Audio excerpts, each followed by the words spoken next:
Well, I think very, very significant. This has been a long time coming because, I mean, we have been, making some effort in the market, but that's really been more of, long-ranger efforts. But now finally, we've got our tourism board that goes in with the mandate, that goes in with the endorsement of the efforts that have been made. So we are bound to see a lot more reception in the market, a lot more awareness, for the benefit of we the suppliers and the benefit of our suppliers in the Nigerian market. So the numbers are significant, looking at the populations of both countries. And not just the populations. I think what also really counts is the traveling culture that exists in both countries, because these are countries that have a very strong outbound traveling culture. They like to explore the world. They like to see different destinations, have different experiences. And Kenya is full of those.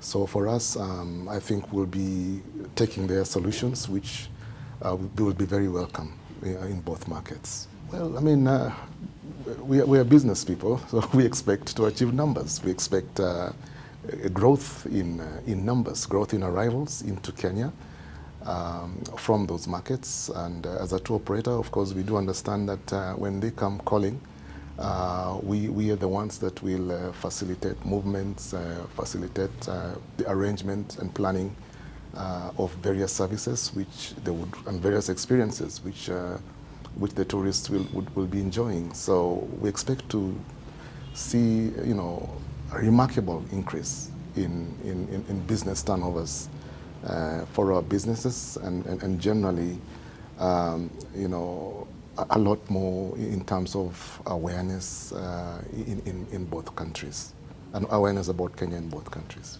Each market has its own unique buying habits. There's certain products that sell very well in one market and that may not sell as well in other markets. I think for us, in the time that we've spent, individually promoting our services in those countries, we've come to identify that these markets are very strong on what we might call urban leisure. So they like to, come to our cities, be it Nairobi, be it Mombasa, enjoy our hotels that are of a very high quality, enjoy the various attractions that exist within the city. Nairobi, for example, is the only city in the world that boasts of a wildlife national park.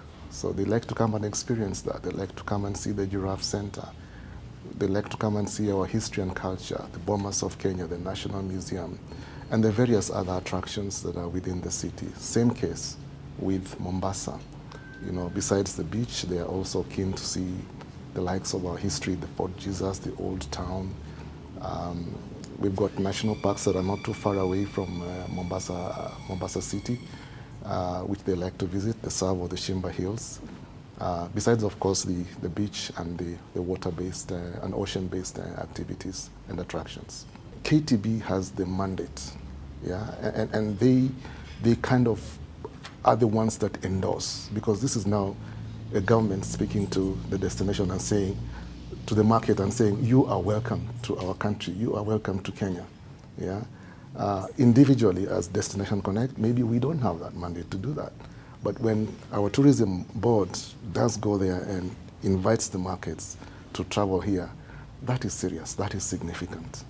So I know that it's not the first. These partnerships have worked, remarkably well in other markets in Europe, in America. So seeing as this is now happening within Africa, this is very welcome. It's a very good move.